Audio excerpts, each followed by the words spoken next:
အားလုံးပဲမင်္ဂလာပါကျွန်တော်နာမည်ဆော့ရှိန်ပါကျွန်တော်အဖေတယောက်ပါကျွန်တော် immigrant တယောက်လည်းဖြစ်တယ်ယုံကြည်သူခရစ်ယာန်တယောက်ဖြစ်တယ်လို့ကျွန်တော်လူပညာရှင်တယောက်ဖြစ်ပါတယ်ကျွန်တော်မြန်မာပြည်မှာမွေးပါတယ်ကျွန်တော်အခုလောလောဆယ်ဖင်လန်မှာမိသားစုရဲ့အတူနေထိုင်နေကျွန်တော်ကရင်လူမျိုးတယောက်ဖြစ်ပါတယ်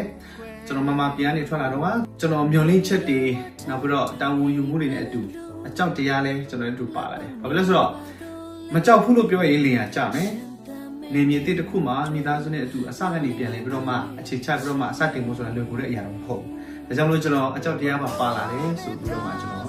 ပြောချင်းဖြစ်တယ်ပေါ့နော်ဆိုတော့အဖေတယောက်အနေနဲ့ကျွန်တော်ရဲ့ကလေးတွေကိုကျွန်တော်ဘာကိုပြချင်လဲဆိုတော့သူတို့ကကျွန်တော်ကိုအမြဲကြည့်နေတဲ့လူတွေဖြစ်တဲ့အတွက်ကြောင့်မလို့ဘယ်လိုအခြေအနေမျိုးမှာပဲဖြစ်ဖြစ်ဘယ်လိုနေရာမှာပဲရောက်ရောက်ဘယ်လိုခက်ခဲတွေပဲရှိကျွန်တော်တို့ဘယ်တော့မှမမေ့ဖို့အရေးကြီးတယ်လို့ကျွန်တော်တို့ဘယ်သူလဲဆိုတာအမြဲတမ်းကျွန်တော်တို့ဖြစ်ချင်းကိုတတိယနေဖို့လို့ကျွန်တော်တို့ရဲ့ဒီလောကကြီးထဲမှာရောက်ရှိလာတဲ့အကြောင်းအရာဘယ်တော့မှမမေ့ဖို့အရေးကြီးတယ်ပေါ့နော်ဆိုတော့ကျွန်တော်ဒီ Finland The Voice of Finland မှာပြန်ပွဲဝင်တဲ့လူတယောက်ဖြစ်ပါတယ်အခုလောလောဆယ်မှာပေါ့နော်ဆိုတော့ဒီ station ပေါ်မှာကျွန်တော်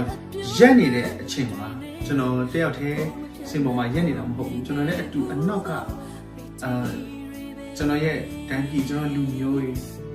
မာပြည်ကြီးတစ်ခုလုံးကျွန်တော်ရဲ့နှလုံးသားထဲမှာကျွန်တော်ထည့်ထားပြီးတော့မှကျွန်တော်ဒီစင်ပေါ်မှာရက်လိုက်တယ်ပေါ့နော်ကျွန်တော်ရက်နေတာဖြစ်တယ်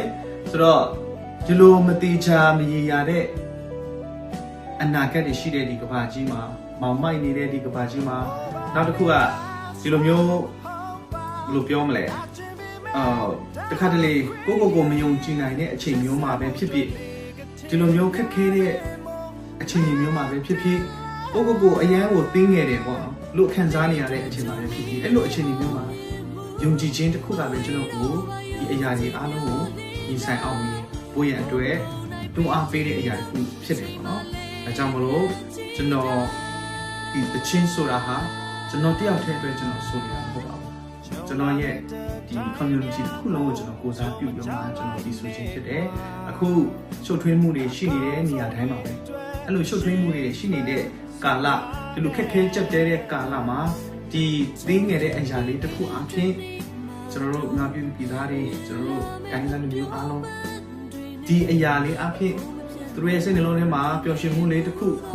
ခံစားသွားမယ်ဆိုလို့ရှိရင်ကျွန်တော်အတန်းတီဝမ်းတာပြပါပါအားလုံးကိုကျေးဇူးတင်ပါတယ်ရောက်စီတိုင်းရရှိကောင်းပြီပြပါစေ